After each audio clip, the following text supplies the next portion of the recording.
आप ईमानदार हैं। तो आज तो ये वकील साहब हम उसमें बैठे थे, आई खुलासा किए, तो इतना भारी संपत्ति कहाँ से आ गया। इतना ही नहीं, अभी तो इनका बेनामी कितना जमीन है कोई इसका ठीक नहीं है। कई की स्टेट की जमीन है, समझ। तो यह समझिए कि इतना दबंग भी है, देख भी करते हैं। जो 2 बार फोन लगा दिया बोलेगा कि हमारा फोन सुनने का मौका है, यही हमारा काम है।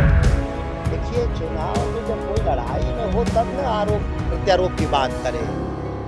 खेलब न खेलब, खेले देव खेलिए बिगाड़, वही में लागल बनाऊ। और कोई बात जहाँ कोई दम है निर्दलीय लड़ते हैं, जिसके पास कोई विचार नहीं है, कोई नीति नहीं है, कोई सिद्धांत, कहाँ कोई टक्कर में है?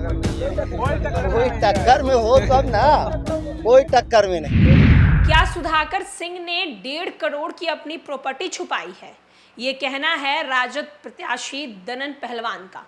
नमस्कार, मैं श्वेता और आप देख रहे हैं न्यूज़ फॉर नेशन।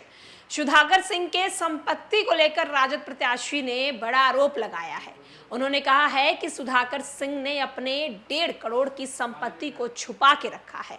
दरअसल आपको बता दें कि राजद प्रत्याशी सुधाकर सिंह पर चुनावी हलफनामे में लगभग 1.5 करोड़ की संपत्ति छुपाने का आरोप दनन पहलवान और पटना हाई कोर्ट के अधिवक्ता निरंजन सिंह के द्वारा लगाया जा रहा है, जिसके बाद राजद प्रत्याशी सुधाकर सिंह ने दनन पहलवान को घेरते हुए कहा है कि बिना नीति सिद्धांत वाले नेता को चुनाव लड़ने की जरूरत है क्या?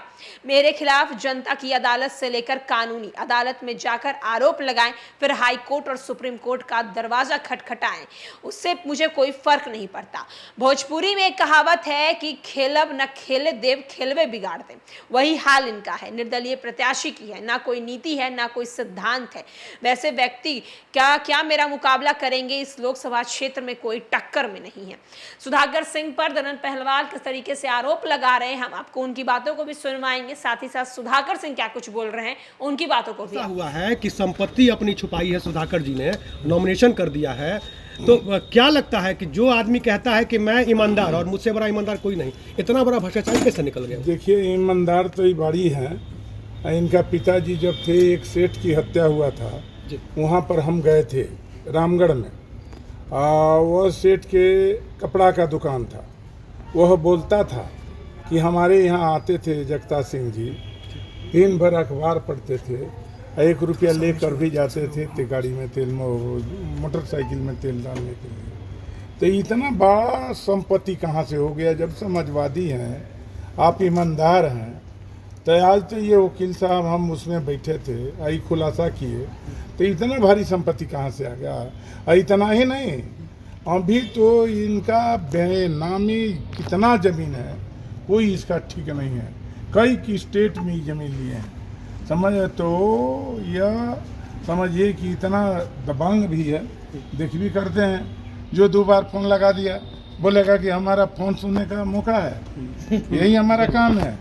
और वो रिपीट किया तो फट से ही बोलेगा कि दारू पिए हो, दारू पी के कैसे फ़ोन लगा देते हैं। तो कई वीडियो हुआ है। अभी कांग्रेस पार्टी जो महागठबंधन में है, उसको ये कह रहा है कि उससे हमारा कांग्रेस से नफरत है। तो कांग्रेस से नफरत है ही। लालू यादव के झंडा 2010 में जलाया ही, और राबड़ी देवी को गोबर पत्नी कहा। और आपका जादव एक डीएम आया, आज़ादी के बाद पहला बार कैमूर में डीएम पोस्टिंग हुआ जादव को, इसलिए कि पहले सब राजपूते लोग रहते थे। अब डीएम आया तो उसको कहा कि जूता से मारो और इसको मुंह पर थूको, कुछ नहीं होगा।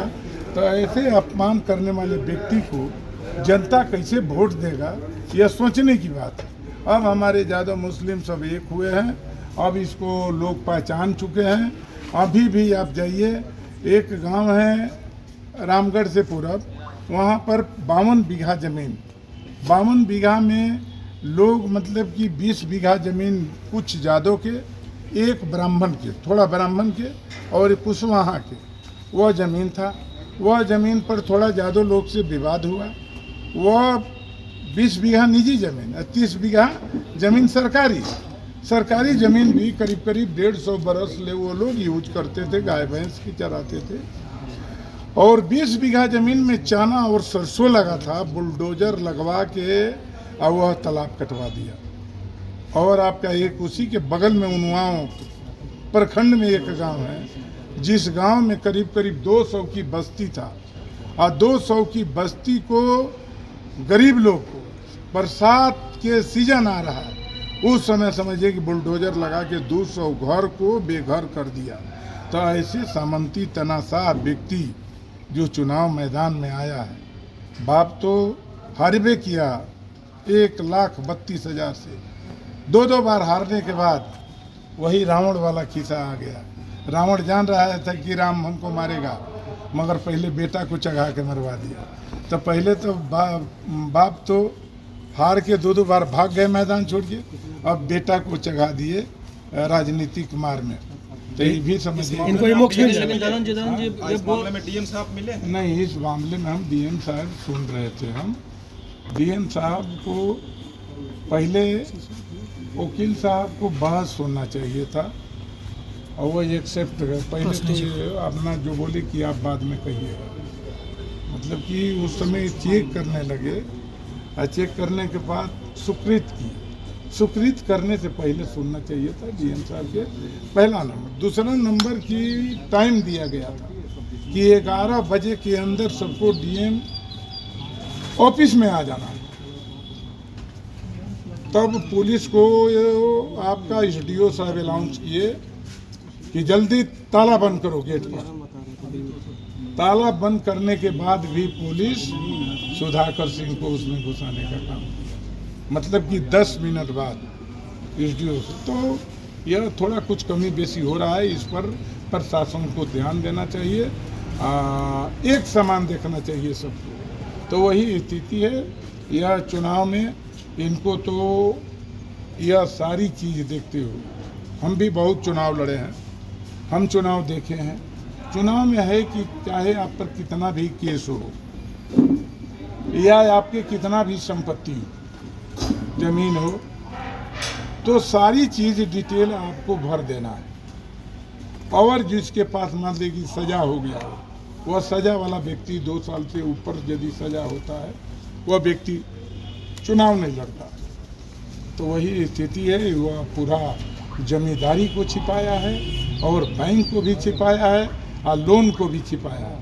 करीब करीब 4 करोड़ लोन है, जिसमें वह उसमें खुलासा नहीं किया।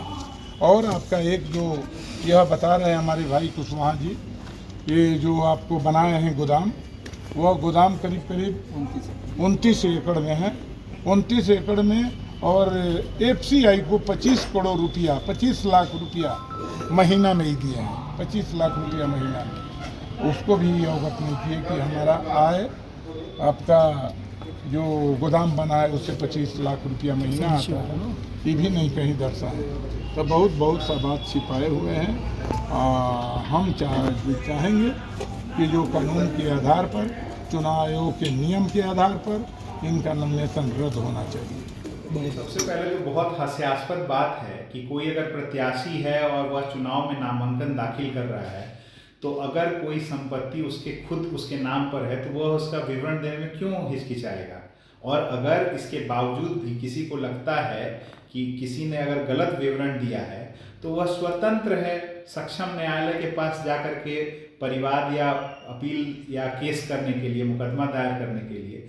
रही बात इलेक्शन कमीशन की, तो इलेक्शन कमीशन ने चुनावी हलफनामे को सही पाते हुए सुधाकर सिंह जी की जो नामांकन की जो दस्तावेज हैं उसको स्वीकृत किया है, और उनको पूर्ण रूप से नामांकित कर दिया है, जिसका सिंबल जो है 17-18 तारीख को अलॉट हो जाएगा। तो अब इस बात पर चर्चा करना मुझे लगता है मूर्खता है कि इसमें कोई तथ्य नहीं है। और जब इनका पुराना एक तरीका रहा है तथ्यों को तोड़ मरोड़ करके पेश करना, और इस तरीके के छोटे मोटे स्तर के बहुत सारी बातों को हम लोग बहुत ज़्यादा संज्ञान भी नहीं लेते हैं। मगर रही बात वकील की, तो मुझे लगता है कि ददन जी जिस तरीके से खुद भी जिस तरीके के कारनामे करते रहते हैं, उनके बेटे करते रहते हैं, शायद उसी प्रवृत्ति के वकील को भी ले आए थे, क्योंकि जानकारी मिल रही है कि जिन वकील ने यहाँ पर आकर के जो बातें रखी हैं, उन वकील साहब को तो, निरंजन कुमार को तो वकालत करने तक का अधिकार प्राप्त नहीं है, और बार काउंसिल ऑफ इंडिया ने उनको सस्पेंड कर दिया है अप्रैल महीने में 2023 में। वो भी किस केस में? तो महिलाओं के उत्पीड़न, महिलाओं के मोलेस्टेशन के केस में पटना हाईकोर्ट में उनके खिलाफ परिवाद दायर हुआ था, और पटना हाईकोर्ट ने सुओ मोटो एक्शन लेते हुए इस व्यक्ति को पटना हाईकोर्ट के चौहद्दी के अंदर कदम तक नहीं रखने की अनुमति दी है। और ये फ्रॉड आदमी है, इसका खुद कोई आधार नहीं है, तो वह व्यक्ति अगर कुछ कह रहा है तो उसको हम लोग बहुत ज़्यादा संज्ञान में नहीं लेते हैं। और बार काउंसिल ऑफ इंडिया से जो आदमी सस्पेंडेड है, जिसको वकालत करने तक की कोई अनुमति नहीं दी है, तो उसकी बातों को हम कैसे संज्ञान में ले सकते हैं? और तीसरी बात ये कि लोकतंत्र में सभी आदमी को चुनाव लड़ने का हक होता है, जिसके पास 1 मत हो तो, जिसके पास 10 लाख मत हो तो, जिसके पास 10,000 वोट हो तो हर आदमी को चुनाव लड़ने का अधिकार है, और यही लोकतंत्र की खूबसूरती है। और ददन पहलवान जी को भी पूरा हक है चुनाव लड़ने का, और वो चुनाव लड़े और चुनाव मैदान में आए और देखे कि वह कितने पानी में है। और रही सही बात, 4 जून को सभी के सामने स्पष्ट हो जाएगा, और पूरा उम्मीद है और विश्वास है कि बक्सर की जनता भारी मतों से, अभूतपूर्व वोट देकर के सुधाकर जी को रिकॉर्ड मतों से जिताएगी। तो उनको चुनाव लड़ने की क्या जरूरत है? वो सीधे अदालत जा सकते हैं मेरे खिलाफ। जो भी उनके पास तथ्य है, वह जनता की अदालत में जाना चाहते हैं कि न्यायपालिका में जाना चाहते हो, तय कर लें। जनता की अदालत में जब लड़ रहे हैं तो ये तथ्यहीन बात कर रहे हैं। बाकी उनको अगर लगता है कि इसमें कोई सच्चाई है तो हाई कोर्ट और सुप्रीम कोर्ट उनको जाकर इस तथ्य को बताना चाहिए। क्या लगता है वो आपके ऊपर आरोप ऐसा लगा रही है, सत्य है या असत्य? देखिए, चुनाव में जब कोई लड़ाई में हो तब न आरोप प्रत्यारोप की बात करे। खेलब न खेलब, खेले देव खेलिए बिगाड़, वही में लागल बनाऊ। हाँ। और कोई बात नहीं? जहाँ कोई दम है, निर्दलीय लड़ते हैं, जिसके पास कोई विचार नहीं है, कोई नीति नहीं है, कोई सिद्धांत, कहाँ कोई टक्कर में? कोई टक्कर नहीं है। कोई टक्कर में हो तब ना, कोई टक्कर में नहीं।